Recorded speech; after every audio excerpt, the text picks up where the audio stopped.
one, you're definitely one of the top producers in FFL, and you're growing a massive team that's catching fire. And I noticed you've been having a lot of success with the virtual sales and the hybrid approach. But before we even get into that, I kind of like to get to know. Like I want guys to know your story. I know they watch you on YouTube, but if you can give just a brief introduction of yourself. I can give you your accolades. Senior Vice President means his agency helps over 400,000 families a month. But you can kind of give us a little bit of your background, man. We know your accolades. Hall of Fame producer as well. Don't forget that. Hey, I appreciate it, man. I got that thing back there hanging. I gotta get mine in my office, man, for sure. Work hard for it, earn that thing, man. So for me, like my beginning, man, just like pretty much anybody else, man, just working a job for a long time, living check to check, had a pretty decent job, with one of the biggest banks, here in the country. And so I'm not gonna, slight that at all. I mean, because they did allow me to provide for my family for 12 years. However, it was a W-2 position, being told when I can come and when I can go, when I can take a vacation, when I can't take a vacation, all those things. And, I was actually kind of just at my wit's end with it, was already looking at trying to get into some entrepreneur stuff because it just was kind of tired of, working 60, 70 hours a week, and the glass ceiling was always there. I was constantly bumping my head, against the glass ceiling, with no more room to go unless I get more and more degrees, and I've already, spent enough time in school to get bachelor's degree, master's degree, and then now you gotta go get a PhD to try to, it's like, it's just too much, right? But I was looking at, how can I get into my own thing? And this thing kind of found me in a different way, of me finding FFL. It kind of found me through tragedy in our life where my father-in-law passed away about 3 years ago from lung cancer. At 61, and he didn't have any life insurance. And that burden fell squarely on my wife and I with our 6 kids. So it wasn't easy, coming up with $9,000 in a week, to lay him to rest properly in my wife's eyes. And struggling through that, it made me realize how important life insurance was. Because for me, where I come from, I live in Arizona now, from South Carolina, where I come from, I had never experienced losing somebody that didn't have life insurance. My family, my grandmother, my aunts, my uncles, they all had life insurance when they passed, so things were taken care of. So it was like out of sight, out of mind, right? But once I actually went through it with my wife's dad, again, it just opened me up. And I told my wife, I was like, I think I need to get into life insurance. If I can go help, one family not go through what we're going through, it would be a blessing for me. Because I really just truly care about, helping people, serving people. And that's why I really, stayed with the bank as long as I did, because I felt like I was truly helping people in the roles that I was in. But, long story short, started looking at opportunities, for life insurance, was getting recruited by, put my resume out online one day, got hit by about 6 or 7 different insurance companies in like one day. And one of companies that think that they are competitors, but I didn't know no better at that time. But I remember doing an interview one day on my lunch break at the bank. I did an interview with one of the companies, and they were going through their comp plan at 60 to 110. And to me, that sounded good. I'm like, oh, that sounds good. I had gave the guy like a verbal commitment, like, oh yeah, I'm gonna take the test, and then something told me, let me reach out to one of my acquaintances, long time friends that I had knew when I first moved here to Arizona, because I knew he was a little bit more versed in things like insurance and financial services. So I reached out to him just to get his opinion. And he was like, man, if you're looking to get into life insurance, you need to look at Family First Life. I was like, he was like FFL. What is it? Like NFL? He's like, no, FFL, like Family First Life. I'm like, okay, who is that? He's like, let me send you this video. Check the video out and then give me a call back. So he sent me the video over, And I remember watching the video, and they're talking about at that time, you know, it was 80 to 140 then, right? You know, now we're 90 to 145. At that time, it was 80 to 140. So I'm like, hey, I know math. And 80 to 140 is better than 60 to 110. You know what I'm saying? Absolutely. So I was like, okay, now this sounds good. But then as you watch the video and you hear all these things about how the company treats people, and I hit them up, I was like, bro, like this can't be real. Like all the stuff that they're talking about in this video and how they're treating everybody, like, bro, I done worked like 30 jobs since I've been 14 years old. That don't exist. There's no company that actually care about the people, that actually care about their, you know, their workers, their employees, you know, this or whatever. There's no company that cares like that. And he was like, no, bro, like you got to see this. And I was like, and the money don't seem real. You know, they're talking about $10,000 a week, or $20,000 a month, and all this, bro. Like that can't be real. He was like, do me a favor, come to my house tomorrow, and I'm gonna show you some things. Went to his house the next day. He just went into his bank account, showed me some deposits, and that was all she wrote. I'm like, okay, no more, say no more. What do I need to do? Right? He's like, hey, let's get you started. You got to study. Bam. I was like, okay, whatever I got to do. Long story short, you know, started studying for the test while I was trying to work at the same time. You know, I got 6 kids. You know, I'm helping them. I'm working from 8 to 5:30. Get my kids, help them with their homework, get them ready for bed. 9 o'clock, I get in front of the computer to start studying. By 9:30, I'm like this, right? Mm-hmm. So I'm already knocked out. So after about a week that I told my wife, I was like, baby, I know I can do this. However, I don't think I can pass this test while I'm working at the job. I think I need to quit the bank. And I was just throwing it out there, you know, just to kind of test it, really. Mm-hmm. I'm like, I think I need to quit the bank. And one thing about my wife, she believes in me more than I believe in myself. And that's why I love her so much. But she was like, do what you got to do. I said, huh? She was like, do what you got to do. He's like, you ain't never let us down before. Why am I gonna expect you to let us down now? Do what you got to do. If you need to quit, so you can do that. She's like, I'm gonna hold down the job. I'm gonna hold down the insurances and everything while you go see what you can do with it. I'm like, okay. So, you know, I put my 2-week notice in. You know, I didn't want to burn the bridge, so I put my 2-week notice in. And once the 2 weeks was up, I literally sat down. I would take my kids to school every morning, come back home, sit at the kitchen table, and while they were in school, I was in school. You know, for 12 days, studied, passed the test on the first try, never looked back, you know, since. And, you know, so that's me and how I got started. I was not a 20K producer right out of the gate. I tell people that all the time. It took me 8 months to do, you know, to help 20 families in a month. You know, it took me 8 months to do that. And that didn't take place until I went to my first conference. So if there's any new agents. Go ahead, finish. I was just gonna say, if there's any new agents on here that had a chance to go to the conference this past 2-3 weeks ago and made the choice not to go, that was a very, very bad decision that you made, because you're gonna pay for it for the next year. And what I mean by that is your business is not gonna thrive like everybody else's business that attended that conference. I promise you. I remember vividly how that whole year, everybody's businesses were doing this while I was steady sputtering. And all they talked about was how their businesses were booming since they left conference. And I just couldn't wait to get to that first conference.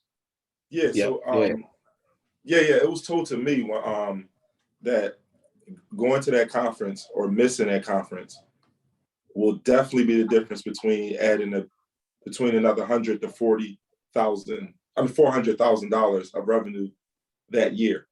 Correct. But I kind of want to talk a little bit about, because we got a lot of agents that are brand new on this call, that are still thinking about getting started, that just got started, that had some level of success very early on, but still are looking to be consistent, right? Because this is a very simple business, but not easy, right? And one of the biggest things that I think makes us be very successful is that we have inventory, which is leads, right?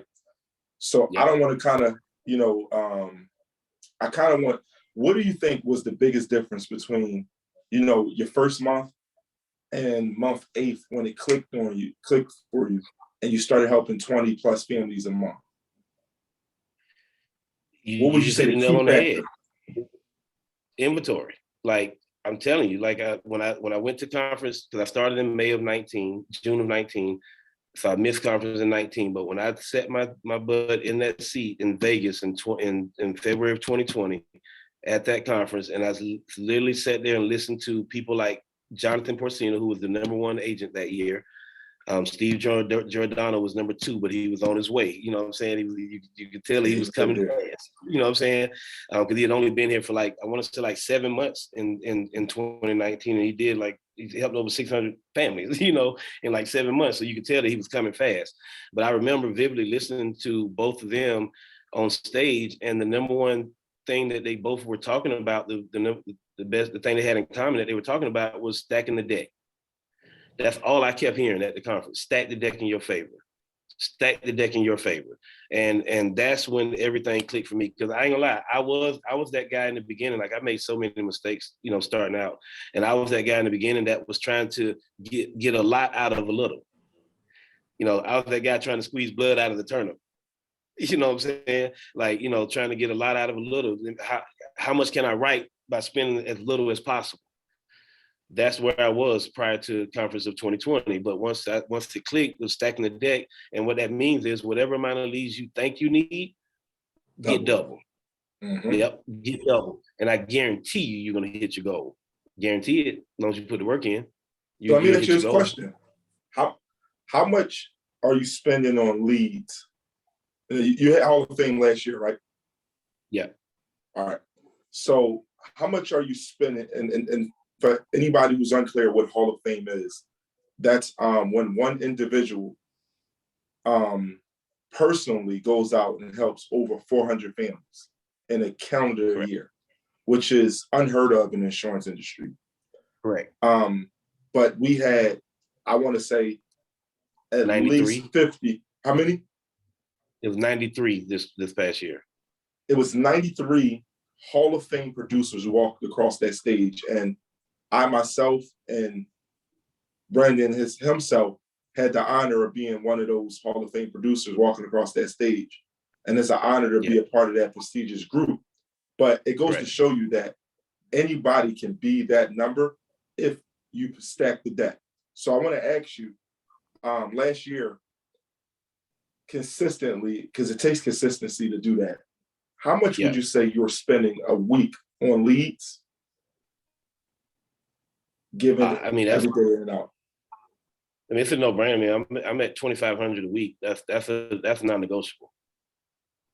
That's non-negotiable. 2,500 a week. Some weeks I'm a little higher because I do also buy leads for my wife and my daughter. So really, I'm probably at like 15 grand.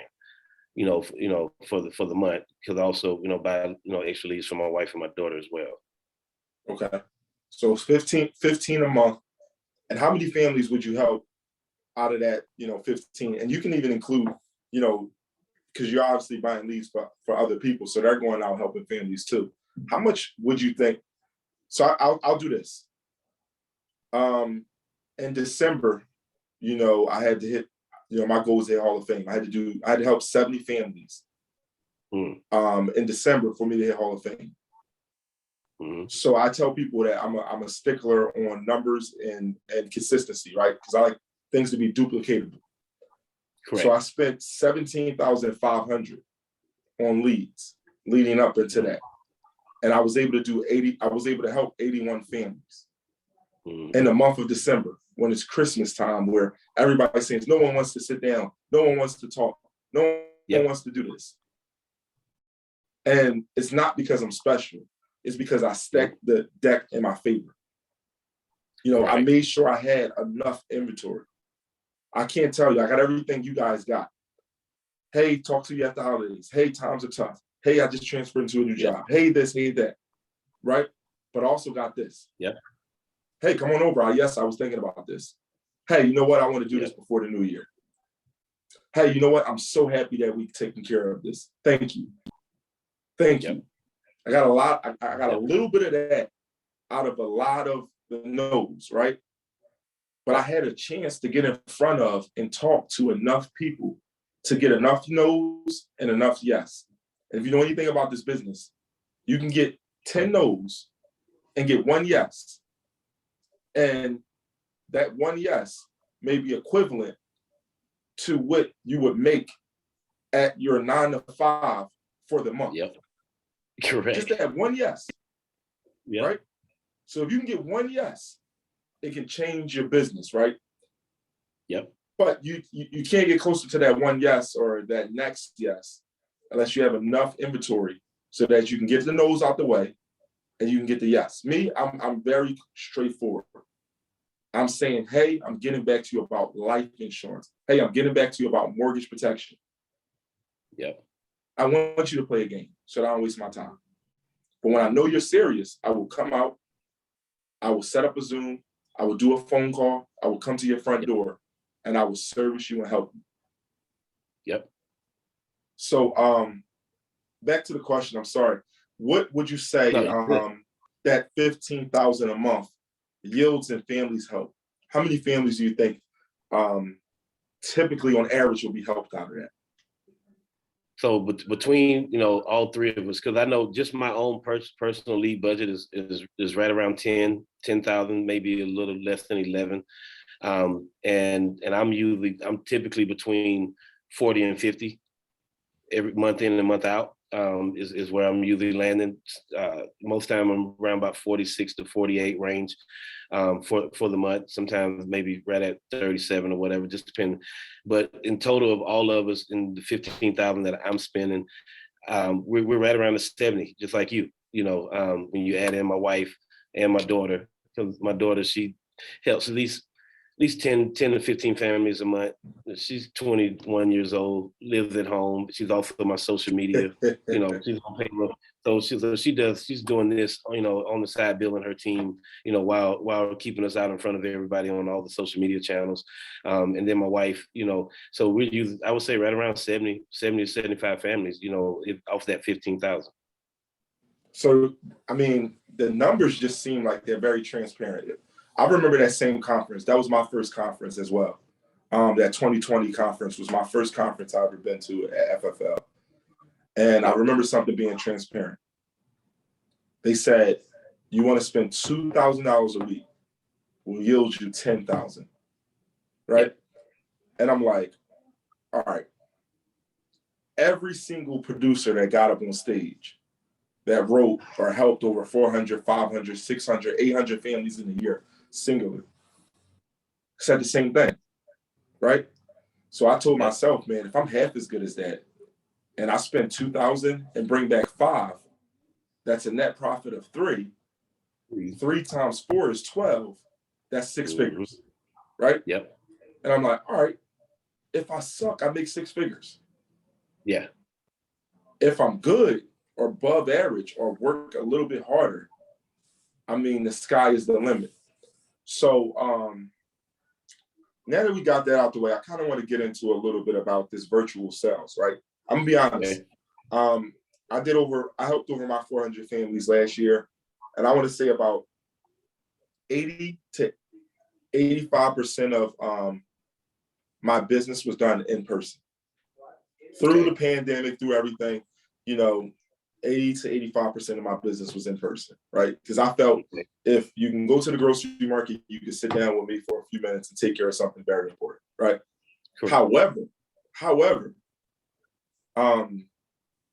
if you can kill it to the clip that you are, and a lot of others are in the company with this hybrid approach, just imagine, I'll go out and would have still helped my 85% and did help over 400 families that way. Maybe I help over 800 families if I take an extra day or two and do virtual, right? Correct. Maybe somebody like Tanner, who's a part of our team, who's very, very inspiring. His story is amazing. Who, can't walk, but still gets up and stands in houses and help families. And, he'll be walking soon because he's taking his surgery that he's going to be going through. Prayers up for him. But, who's been through that much and is able to still go out and help families to the clip of 15, 20 families a month. Now, adding that hybrid system, he goes out and helps 40. Yes. Right? I mean, he's helping 40, 50 families now, right? Changing the trajectory for his family, his team, because he's building an agency as well. I mean, I think it's beautiful.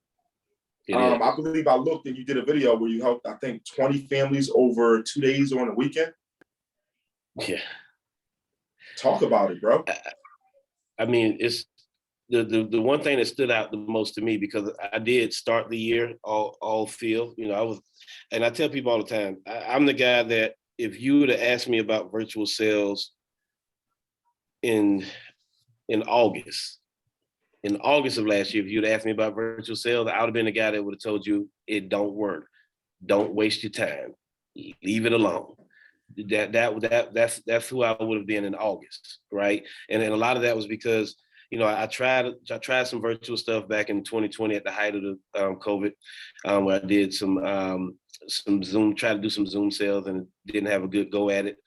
But this time around, it was kind of forced upon me to try the virtual thing again, because it's crazy how everything that's been happening good in my life it's almost like there's sacrifices that was made that actually made me go that route. Just like finding insurance with losing my wife's dad, me finding the virtual sales, the way I'm doing it now was after I lost my dad back in September. Because I knew I wasn't going to be able to be in the field for a while. I needed to clean up and take care of a lot of his things that was going to take me out of the field. But I still had, you know, these mortgage protection leads, these mailers. If you run them, you know they come in regardless if you're ready for them or not. Keep coming, yeah. Keep coming, you know. So I couldn't afford to be out of the field for 2 weeks and watch my bank account do this. So I had to figure something out, you know, to stay on top of things. But and with me doing that and flipping to the virtual sales, which was October, I started in November. Yeah, in October, I started on the phones, and it's crazy that if we look at my production for the year, with the 413 families I helped, I did over 40% of that production was done in the last 3 months. Wow. All over the phone. Wow. Okay. And that's what really blew my mind about the opportunity, you know, that was there with this, was just the way I saw my numbers start to tick up at that time, you know, of being able to produce at that level. And I remember the very first appointment that I was on virtually, I closed it for like I think it was like 214, you know, CBO. And I looked at my wife and I was like, bingo. You know, like, uh-oh. I was like, uh-oh, this thing, you know, works. So so mentally, virtual sales. Go ahead. Sorry.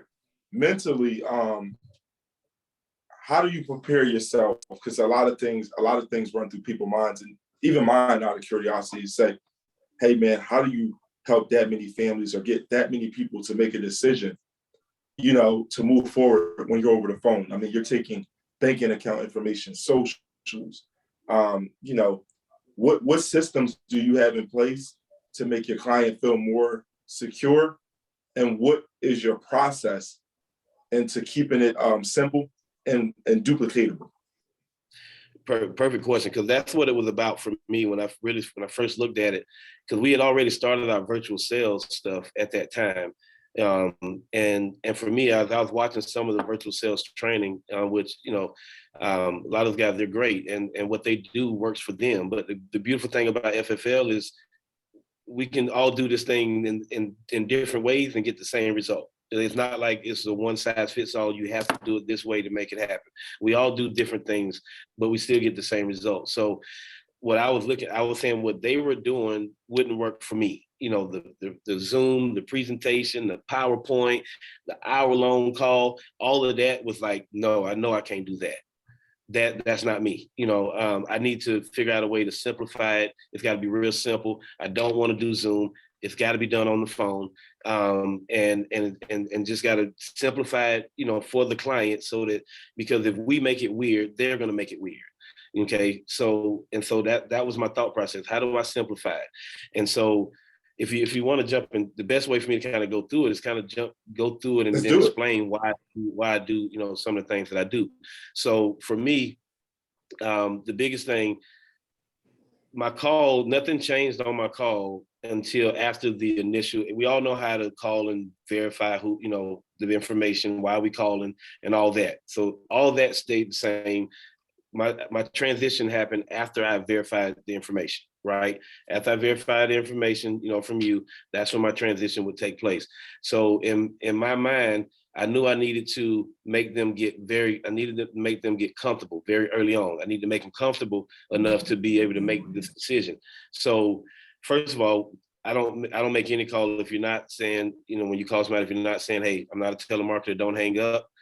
If you're not saying that, that's probably why you get hung up on a lot, before you can get your first line out. So if you implement that first and foremost, that would definitely start to uptick the amount of people that you're actually able to have the conversation with. If you just let them know from the beginning, hey, Kyrie, don't hang up, brother. I'm not a telemarketer. I open every call with that, and I've helped so many families where they specifically told me that the reason they stayed on the phone with me was because I told them I wasn't a telemarketer in the beginning. Because they're just so used to getting blowed up by telemarketers, they'll just hang up and just dead the call real quick. But the fact that I lead with that, they're like, a lot of times they'll chuckle and laugh and be like, "Oh, that's good. Well, I'm glad you said that because I was going to hang up on you." But that really, when you say that, what it does is it makes them pause for a moment, so that they can hear the next line out of your mouth. Because if you just come in with the line and they already see it's a number they don't know, so in their mind you're a telemarketer. Now you start talking about some stuff that they really don't want to deal with. They shut down. They hang up on you. They you know what I'm saying, and they get off the phone. But when you say I'm not a telemarketer, and then bam, you knock them back on the heels, and then you come with that next line and be very specific with it. So it's like, hey, Kyrie, my name is Brandon. I'm just getting back to you regarding the form you filled out online for the state discounted life insurance programs. This is why I see you put your date of birth as 7/1/63. Is that correct? Right?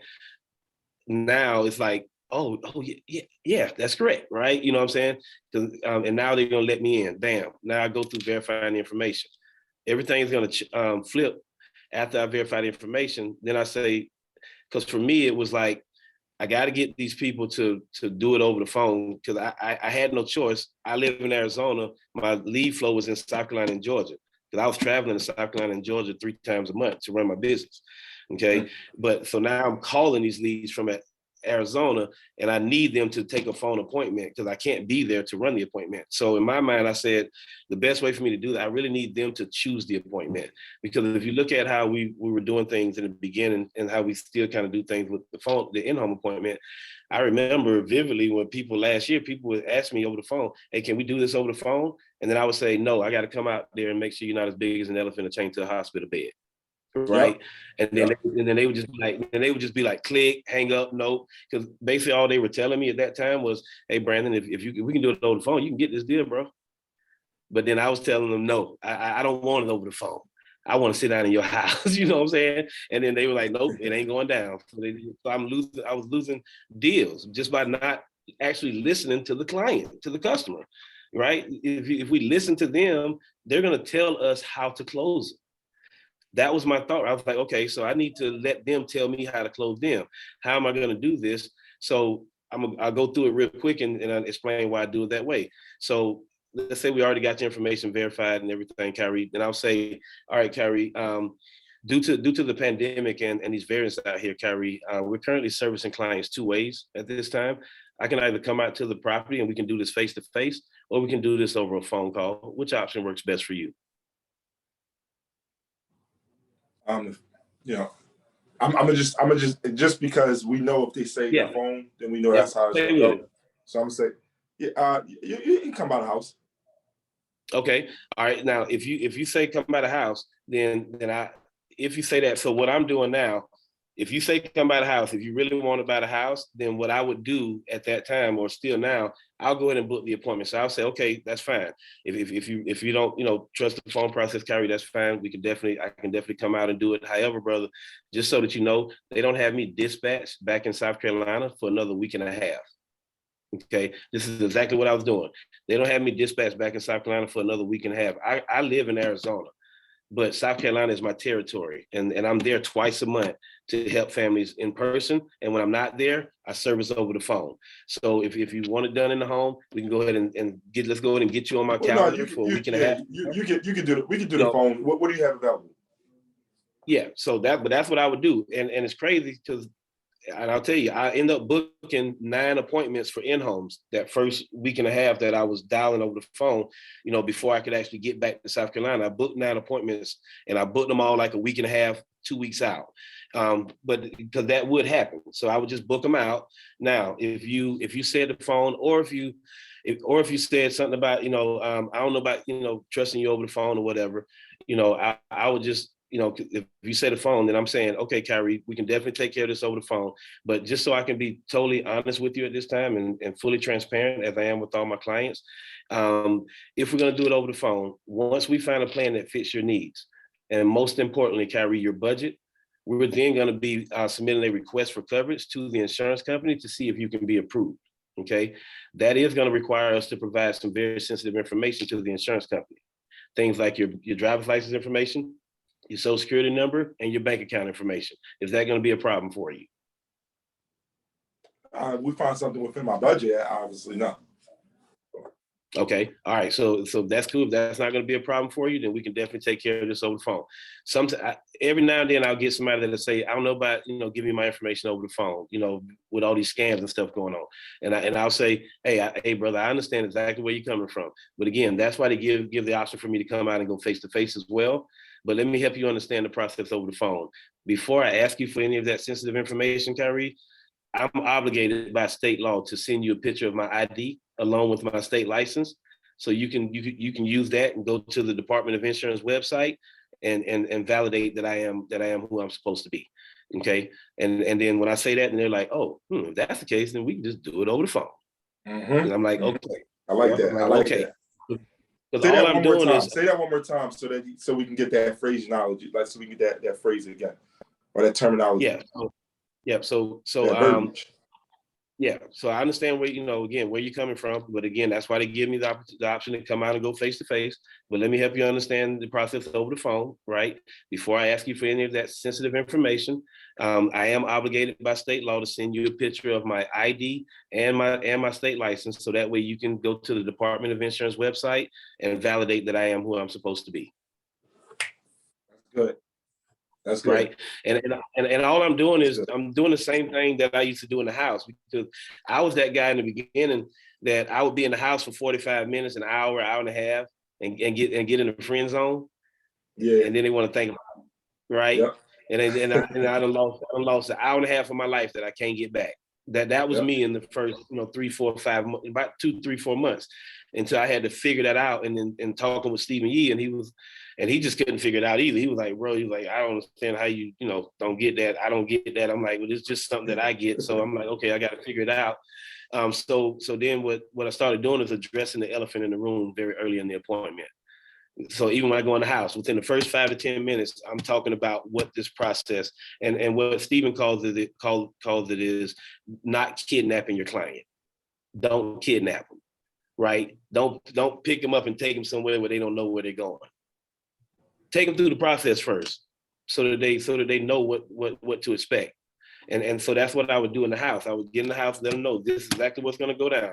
This is only a accept or decline process. My job is to go over to find out what you qualify for, present those options, and see if we can get you approved today. And then we're going to be submitting an application, request for coverage, and we're going to need bank account information and all this. Is that going to be an issue?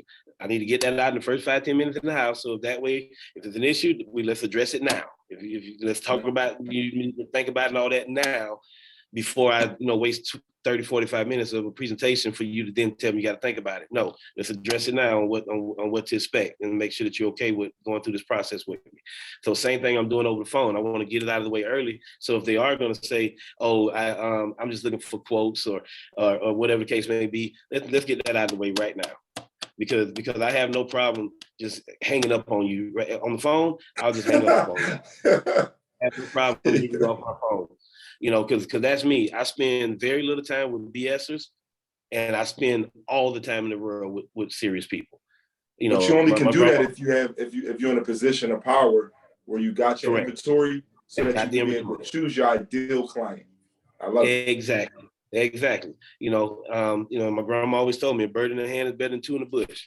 So when I get my bird in the hand, I take care of that bird. Right. Yep. You know what I'm saying? I Yep, take yep. care of that bird. But that's definitely what it is. And I used to offer 3 options: in-home, Zoom, and phone. For like the first 3 months, nobody ever chose Zoom. So I took Zoom out. Because nobody, not once did anybody say, Zoom, let's do a Zoom. I'm like, okay. And then I didn't want to do Zoom. I'd rather just get it over the phone. So I took Zoom out, and now it's just in home. And the reason why I believe that most people are very comfortable, at least 90% of people that I call are very comfortable saying, let's do it over the phone, is a lot because of how I set it up. I talk about the pandemic and these variants, and then I talk about getting in your face, right? Brandon, this is game changing, man. Like, I'm sitting here and I'm like almost jumping out my seat. So if we got anybody on this call that's not, I mean, it's crazy.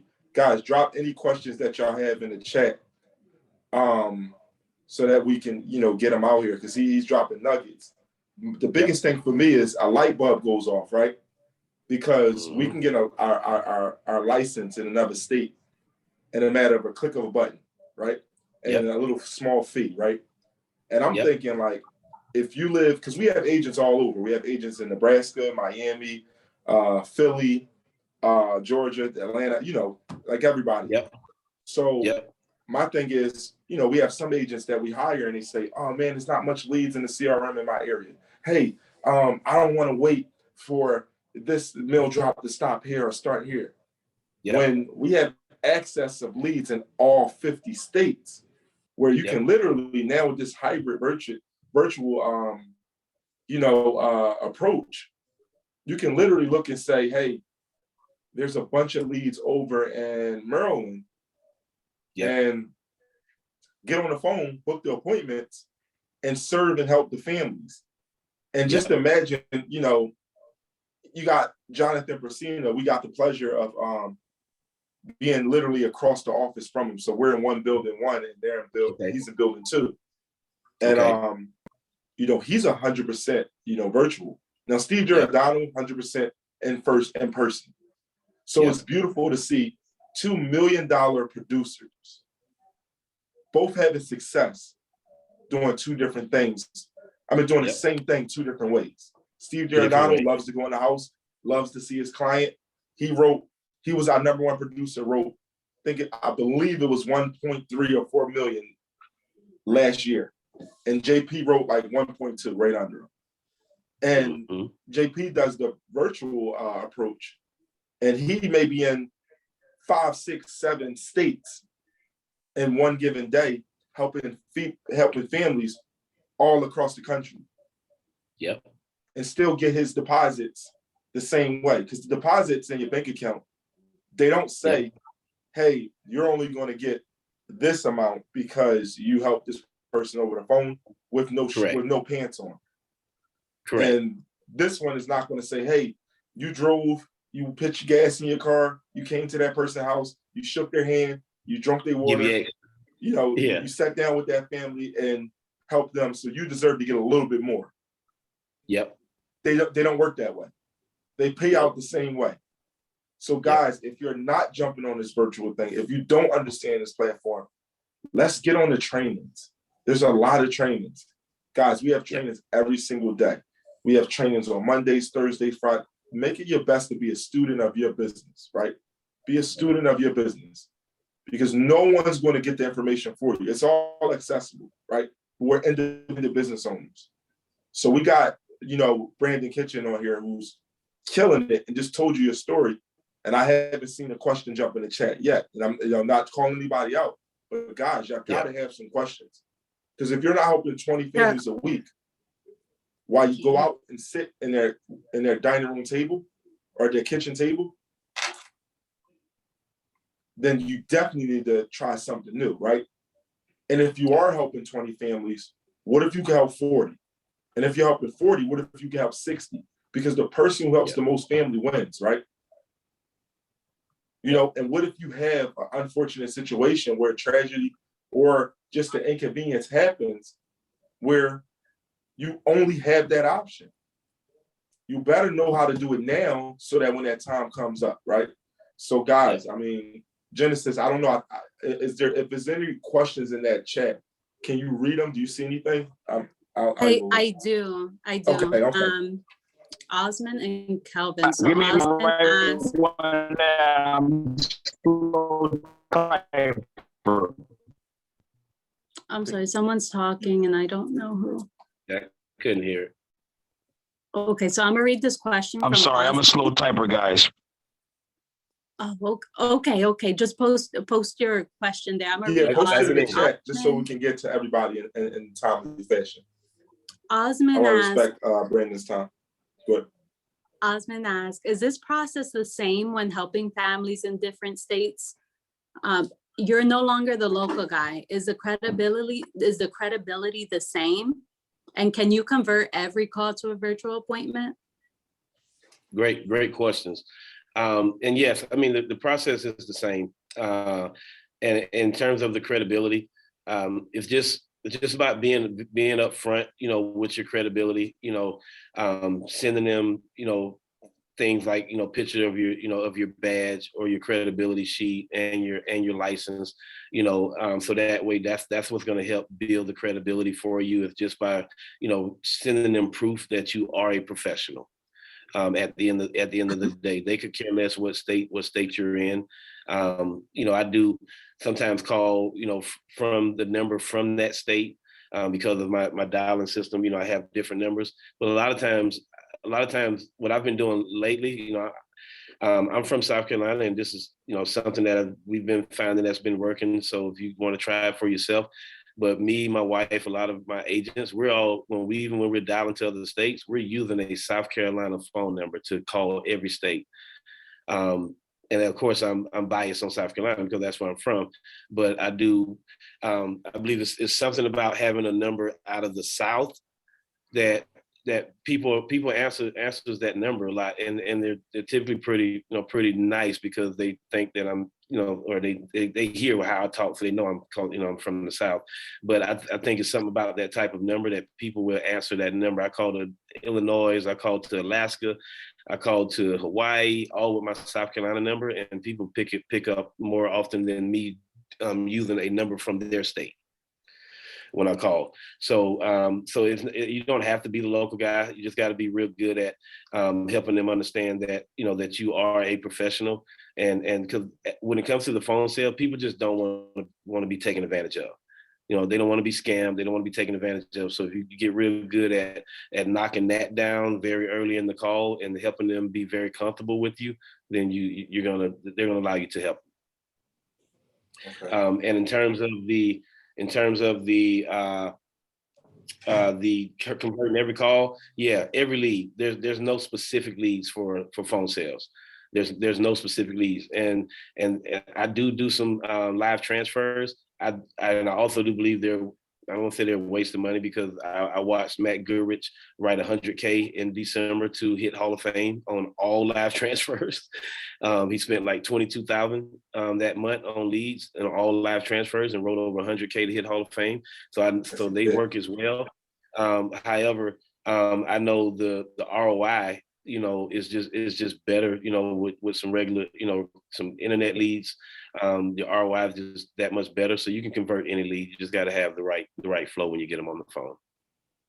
Okay, Jens, can you read the next question? Sure. Calvin got a two-part question too. Do you try and one close every client, or do you still book virtual appointments to fill up the next 2 days? And what's your tie down to reduce your no-shows? Man, that's a great question, bro. For real.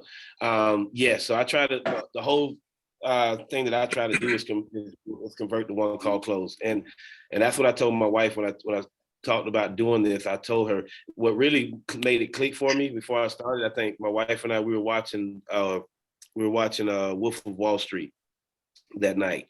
And that's what really made it click. We were watching Wolf of Wall Street, and watching the part, when they're in there, when he's teaching them how to sell, and everybody's going crazy in the room, like the boiler room and stuff. And I told my wife, I said, you know what? I said, I got it now. I said, I think the problem is, we're giving them too much time to think. That's what I told her. I said, we're giving them too much time to think. I was like, watch the movie. I say, now at no point in time are they booking appointments on this movie. Okay, they're calling people and they're closing them right there on the spot. They're not calling to book appointments. So I said, that's what we got to do. We got to call to close. And then if we can't get the call to close, then we book. But we were, so let's reverse it. Instead of calling to book, let's call to close and then book. So that was my thing. Get them on the phone, because to adamantly call them to book an appointment to get them back on the phone it would be very foolish. You already got them on the phone. We're going to book an appointment to get them back on the phone. We got them on the phone. Let's try to make a move right now, right? Most people that take the time to answer the phone, they got time. Nobody in a rush and ain't got time really answers the phone. You know what I'm saying? If they answer the phone, they typically got time. So that's why I'm pushing for the one call close. And that was my next thing, when I was going through it with Kyrie. He said he was good on the phone. He said he was okay with giving up the information, the banking information and everything. My next line after that would have been, okay, Kyrie, I actually this process only takes about 20 minutes, bro. And I got about 40 minutes before my next scheduled appointment. If you got about 20 minutes right now, we can go ahead and knock it out. That's how I push for the one call close. And then most people are like, yeah, I got time. 20 minutes, yeah, I got time. Bam, okay, let's get it. Right. And then if they don't have the time, if they say, oh, I'm at work, or my wife ain't here, my husband ain't here, I'm never going to do it one leg over the phone, just like I'm not going to do it in the home. I've done enough of those to understand that they don't work. You're wasting your time. Right. So then I would then book the appointment for a later time to get back on the phone when the spouse is going to be there when they're home from work. Now we'll book the appointment time. Okay. And then what I do is I use a triple tie down. And this is something I learned from Stephen Yee. And ever since I employed it with booking in-home appointments and over the phone appointments, it's reduced my no-shows by 30%. So I use a triple tie down. First thing I do is I make them write down the information about the appointment, the time of the appointment, the time of the appointment, the date, my name, my license number. I give them a license number. And then I also, this is my thing. It works for me. It may work for you. But I give everybody a wholesale discount code. Everybody gets a wholesale discount code for me when they book an appointment. A wholesale discount code. Wholesale discount code. Right. Yeah. Right? Now, do we have a wholesale discount here at FFL? Nope. But am I lying to them about wholesale discounts? Nope. Because one thing I know for sure that, Kyrie, if you get a policy from me, or if you call the company direct yourself, the rate that you're getting from me is lower than the rate that they're giving you. Absolutely. And I know this to be true because I had a client who had an AIG policy that had an AIG policy a couple months before I got to sit down with him. He was paying $151 a month for $15,000 of coverage. I quoted him with AIG and I could have got it for him for $115 a month. He was like, can't you just rewrite it and get it for a lower rate? I'm like, nah, they're not gonna let me bring you back in for $115 and you already agreed to $151 with them. You know what I'm saying? But that's the difference of working with a broker. Oh, it was the same. Oh, wow. Yes. He called and got it over the phone. And so just think about it.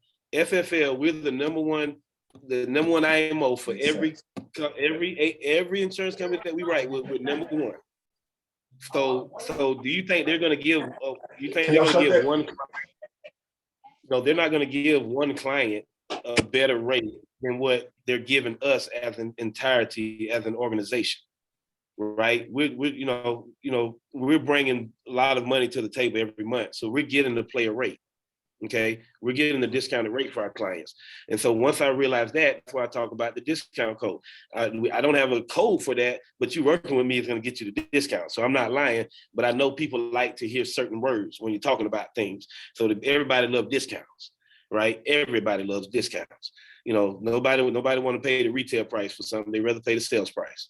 So that's why everybody gets the discount code. So I make them write down my name, time of the appointment, date of the appointment, my name, my license number, and then I give them a discount code. My discount code is the same for everybody. It's the first three letters of the month. So like for February, it's FEB, 22 like the year, and then the last three digits of my Americo number, E6F. Everybody get the same discount code. Okay, and I make them repeat it back to them. Okay, I make them repeat it back to me, and they all, oh, yep, FEB 22 E6F. All right, that's great, Kyrie. What I need you to do, brother, I need you to hold on to that, because once I exit your file at this time, I'm no longer going to have access to the discount code. So when we reconvene on the phone, that's the first thing you're going to have to give me, so I can re-access the discounted rates for you. Ooh, yeah, I like it. So when I get take away, I like it. Yep. So when I get them back on the phone, first thing they be like, hold up, I got my discount code. It's FEB 22 E6F. I'm like, all right, bro, I got it. I got you. Discounts right here. Loading up. You know what I'm saying? Like, yeah, That's major. So and then I also, the last thing I do is I take the appointment away. Okay. So I make them write it down. I make them repeat it to me. And then the last step of the process is I take the appointment away from them. I say, Kyrie, any reason, brother, that you wouldn't make this appointment, you believe that you wouldn't be able to make this appointment, tomorrow at 4:30, and then are you good at keeping your appointments, brother? Right? And like, yeah, I'm good. Okay. Only reason I'm asking, brother, it looks like I just got an alert here. It looks like there's another family looking to book this slot as well. But if you're cool with it, you're gonna make it, it's yours. Right. So what I'm doing is I'm giving them a chance to bow out. If they're BSing and playing with my time, I'm giving them a chance to say, hey, you know what, man, I'm really not that serious, about it. If you got another family that want the slot, they can have it. Right. That's what I'm looking for them to do. If they're really serious, if they're not that serious and they're a stand-up person that's not looking to waste people's time, then they have the chance to now back out of the appointment. Right. But if you say, oh, nah, man, I'm gonna be there. Yeah, I'm gonna be there for the appointment. Okay, bam, I just held your feet to the fire that you're gonna be here. And now what happens is, because I used to go crazy when people would no-show me, and I used to go crazy about how many times should I go back, how many times should I call them and try to get them back on my schedule. And now what that does for me, and like Stephen pointed it out to me, triple tie down. If that person no-shows you after you go through the triple tie down, then that's probably then they're really a POS. We know what POS stands. Yep, we know. Right, yep. Right, you know what that is. And that's probably somebody that you wouldn't want to deal with anyway, because they probably would have charged back on. So so definitely don't even worry about calling them back. Don't worry about trying to get them back on your schedule. Just go ahead and move on to the next one, because you got the deck stacked in your favor, right? Just go ahead and move on to the next one. And so that's what I'm doing, using that triple tie down, taking that appointment away, and everything. The guy was waiting. Yeah. And like Ivan said, yeah, you give out that code and they be waiting with that code, to get that discount. So that's what works for me. Brandon, you gave us some jewels here, man. Like, there's some things I wrote down that I'm definitely going to apply to my day-to-day process in the business. But man, guys, if y'all don't have notes, I strongly suggest that y'all go back to our YouTube channel and watch this video again and write some notes down and incorporate some of these strategies into your business, because it will make you better, right? Because we have a simple model, right?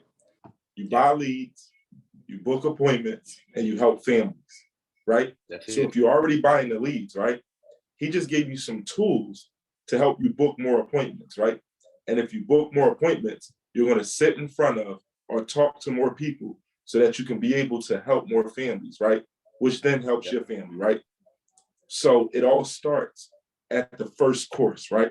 It all starts by making sure you get your inventory and that you buy your leads, right? But then once you buy your leads and you have your inventory, the second part is making sure that you're able to convert them into appointments, right?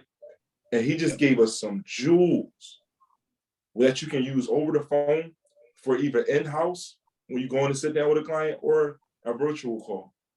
That's going to allow you to get more appointments and more solid appointments. Because like you said, I'd much rather have, 5 solid appointments in a day than 15 unstable, right? Because we don't want to waste time, right? We want to be efficient, right? And then the last part is just caring, right? Because people don't care how much you know until they know how much you care. And then once you get that out the way, man, you're just doing those. You use my favorite line in the business. You said, I like to marry your need, and I like to fit it within your budget.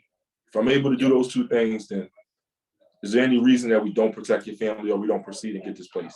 Boom, and it's done. And it's done. Any closing statements or anything you want to say in closing, Brandon? Man, the pleasure is mine having you on this call, man. This is a good one. No, I appreciate you, man. The only thing that I would say, I see we got another question come up from Grant. If you are doing it in home, You're gonna how do take you it. set up your schedule to transition? In terms of, so what are you talking about? Booking the appointment? How do you organize your schedule? So like right now, I'm doing mostly in home, but I would like to kind of like transition to doing more of them being over the phone. So how would you recommend to organize a schedule so that I could do that and still be effective and not totally slow down in production until I actually get up to speed with my telephone? Great question. So, yes, sir. So what I have a lot of my agents doing right now is they're running a true hybrid system right now. I'm pretty much 99% telesales. I think I ran one appointment in the home last month. But for my agents that are trying to get into the telesales, I have them running a true hybrid system where they're working on the phones Monday, Tuesday, Wednesday. So Monday, Tuesday, Wednesday, they're working over the phone to try to one call close.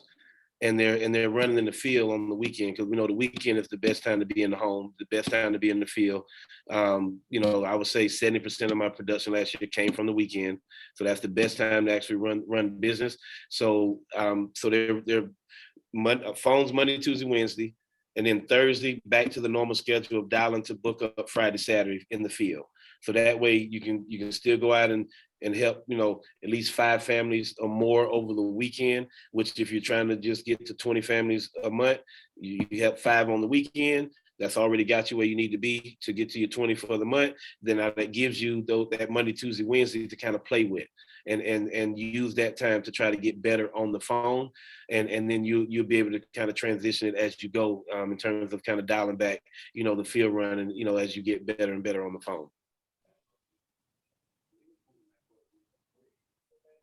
I think that was a great breakdown. Like you said, and Grant, we'll talk more offline on a way we can kind of be efficient with that. And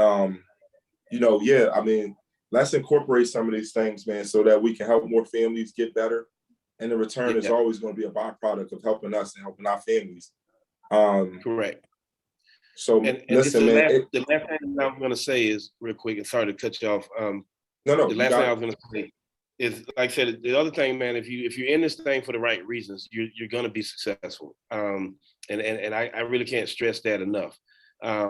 If you're in it for the right reasons, if you're in it because your heart is, you truly have a pure heart of helping others, and serving others, there's no way you can lose with this.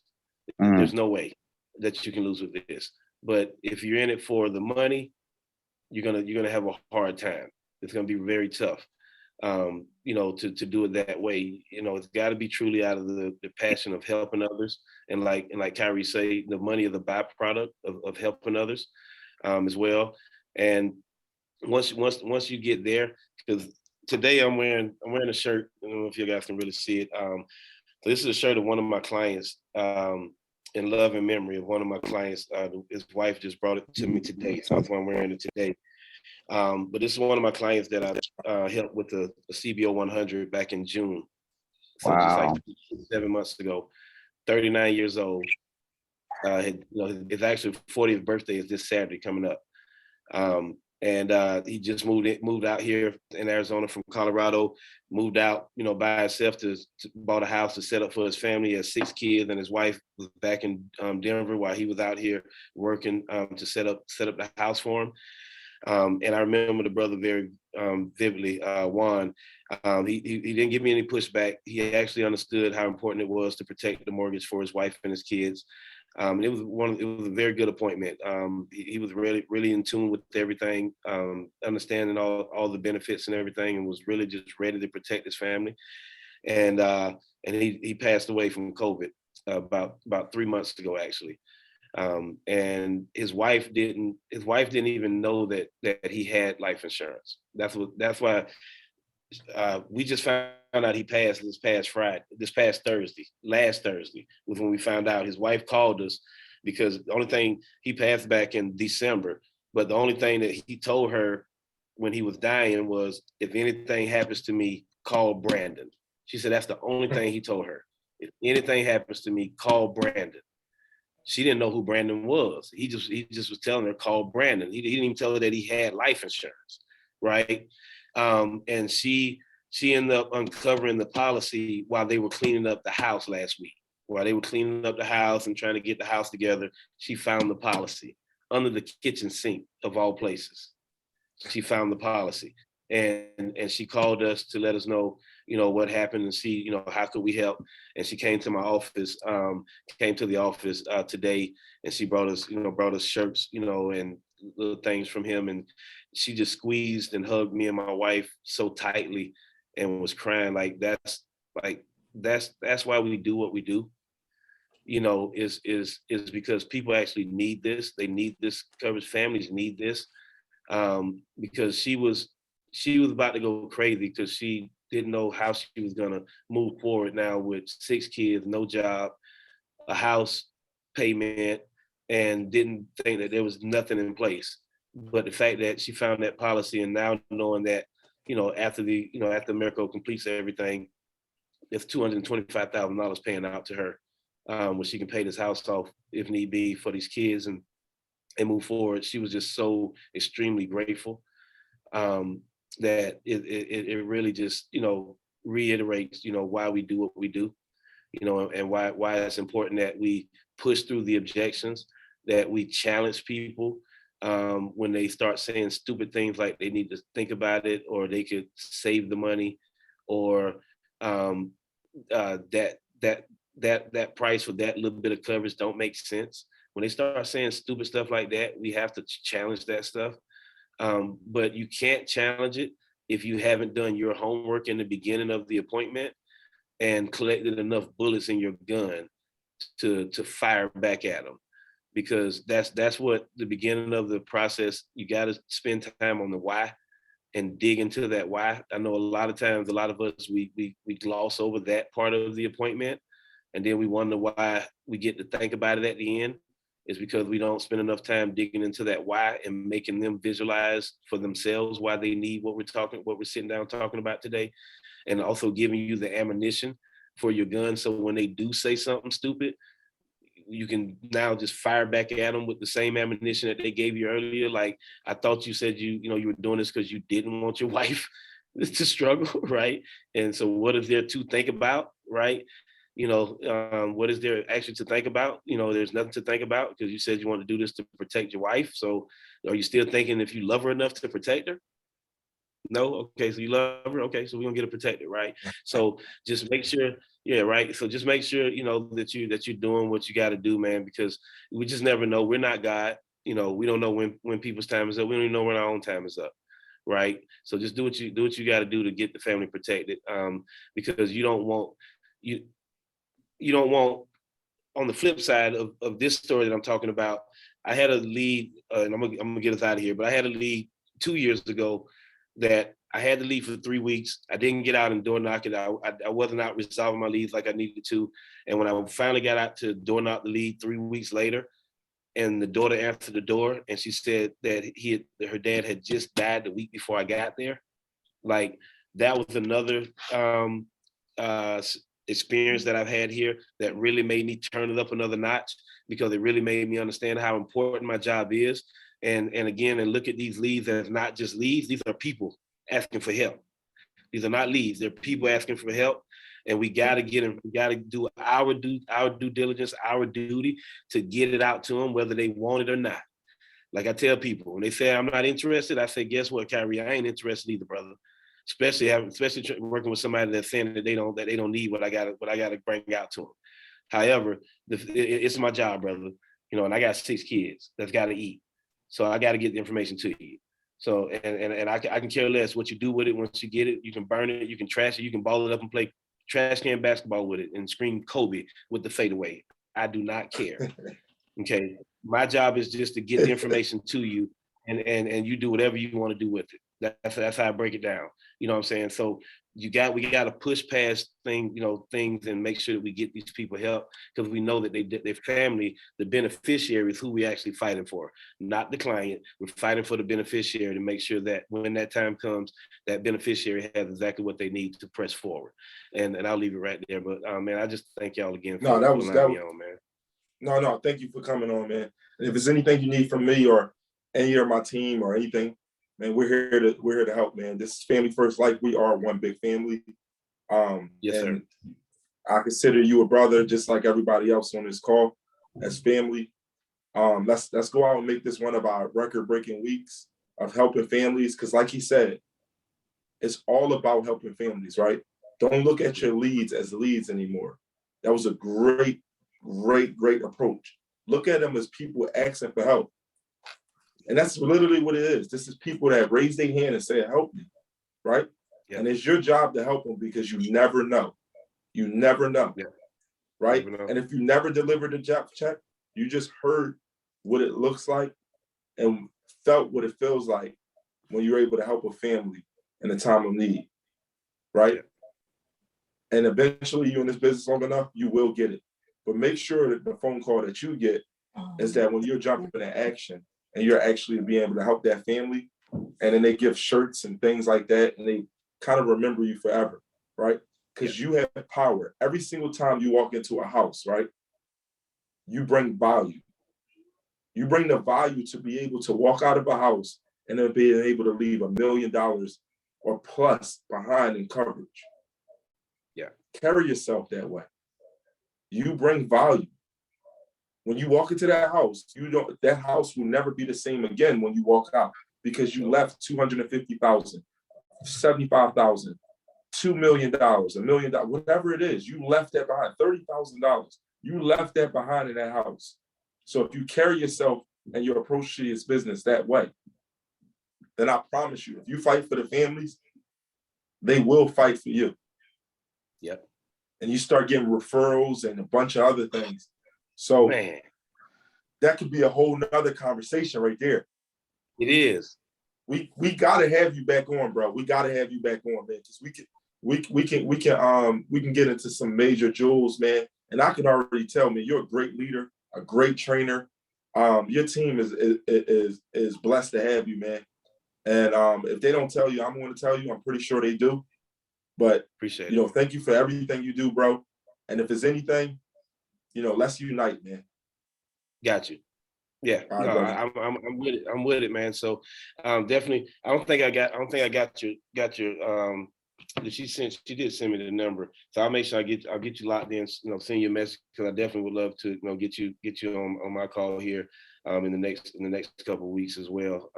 Because no problem. You know how it is, it's crazy, as much as people say it all the time, you never a prophet in your own backyard.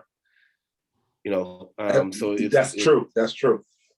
Right. That's true. And sometimes, it's just, by people hearing the same message from somebody else. Sometimes it just helps it click, so I appreciate you coming on our call and pouring in, and blessing us with some nuggets as well, man. I appreciate it. Anytime, bro. You got my number. Let's connect. Yeah, definitely. No problem. All right, bro. Right.